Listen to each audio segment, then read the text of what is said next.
Hello, good morning, ladies and gentlemen. Welcome back to Altcoin Buzz Trading. Yesterday, we were giving Bitcoin a shot to kind of move up here above this trend line. It took its shot and it didn't make the best of it. It basically rolled right over, stagnating out again. Could we try it again? Sure, we can always try again. We'll see if it does. But, we've been stuck in this channel. We'll probably be stuck in this channel for a while. And pretty much that's it. There's really nothing going on in this market right now.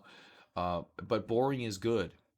Boring is so good. You guys have no idea. If you're avoiding the markets because it's boring, you're doing yourself a huge disservice. Guys, this is a job.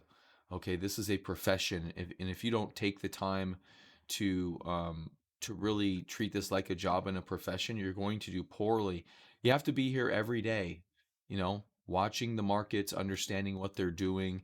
Um, and then only then can you really be successful at trading. This is something you have to fully understand at a fundamental level. So right now on this daily chart, we are forming some kind of a structure. This could be a Wyckoff structure, which means we're going to end up rolling over. It just hasn't started yet. That's probably the best thing that fits here at the moment. So I don't know if and when that's going to happen, but if it does, it'll take us significantly lower. Probably come down and test my upward sloping trend line here. Hopefully that's all we go down. If that does happen, that'd be down, maybe towards the 35,000 level, if that happens. But if we do attempt to go higher and fail, that also kind of supports this Wyckoff-ish structure. So it's a little bit tough to say exactly what we're going to do, but shorter term trading obviously isn't really panning out very well. If you're doing shorter term trading, the best thing to do is probably counter trend trade. So if you break out, look for an exit signal. If you're dropping, you look for a buy signal. But eventually that will give way to an actual breakout in either direction. So you have to play it appropriately. And right now, there's just not a lot going on. Not a lot of volatility. You do have a few things popping here and there.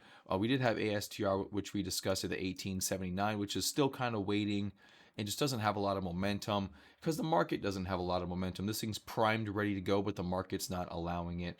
And then we had Ronin, which we talked about, met our measured move and then failed. So this trade's already completely done. And there's really nothing. There's really not a lot left, to be quite honest with you. So at this point in time, we're basically just waiting for BTC to show us, hey, is this going to be basically a Wyckovian type of a top, or is it not going to be, and it's going to buck the trend and try to curl back upwards? But with the halving coming up in a couple of months, um, yeah, I mean, choppy here would be best. If we were just to chop this out in this wider range, I think that would be amazing. But it's hard to say exactly what's going to happen and when it's going to happen. But right now the market's quiet. Quiet is nice. I like quiet action because eventually it leads to volatile action, which is actionable and where you can actually make some money. So some bigger alert levels here we do have are the 40,138, 44,595 for this broader range. And once we break those levels, we should continue trend. If we break the 44.5 too soon, though, it may just be a false breakout. We already attempted it up here back in mid-January. That didn't work out so hot. So, all right, guys, that's all I got for you. We'll wait to trade another day, and I will see you tomorrow on Altcoin Buzz Trading.